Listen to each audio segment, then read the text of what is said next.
You talked about power rankings, right? You love to power rank. Of course. Let's keep it going. Yeah, it's time for this week's top 5 plays. And let's start it off, none other than a returner in the American. How about Byron Brown?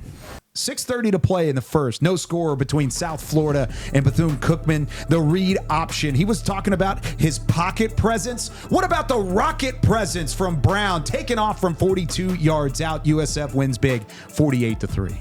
We head to number 4, the Gridiron in East Carolina, inside the red zone.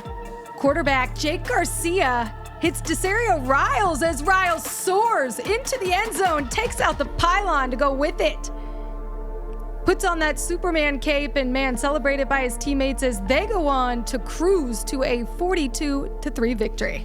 You know, Morgan, you know what's better than a former walk-on scoring a touchdown in a week 1 matchup? Tell me. How about a former walk-on being named Special Teams Player of the Week? Going 66 yards for the score. Camden Benjamin from Tulsa. His 6th year as a receiver in Tulsa, he had 150 all-purpose yards, and he had a receiving touchdown to go along with this punt return where he squeezes through the defense to take it 66 yards to the house. Tulsa won big. They ran away with it, just like Benjamin runs away with it on special teams, our special teams player of the week. Well, something also special happening in Memphis on the pitch as we head to number 2. The Tigers hosting Iowa State, and they call it the beautiful game. And is this a beauty right here by Ashley Henderson? Whew. A back heel goal with ease. What a finish.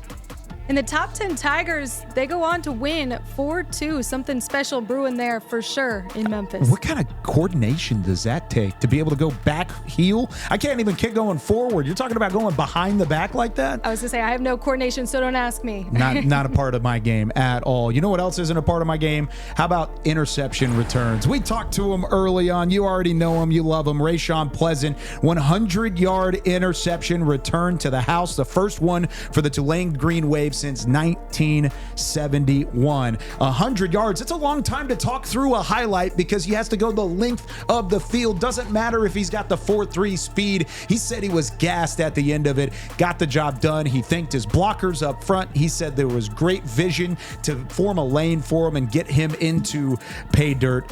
I mean, guys, he ran 100 yards. Let's give the guy some love. Number 1 for 100 in Rayshon Pleasant. 100 yards and basically untouched. I mean, incredible. Excited to see what he can continue to do. We're just getting the season started. The Green Wave are going to be trying to keep rolling here. Yeah, and that's going to be a tough one to beat. If we're talking about week 1 of top plays and the fact that we've got already a 100-yard touchdown return, something that hadn't happened in 53 years. It's going to be tough to top next week on top plays, but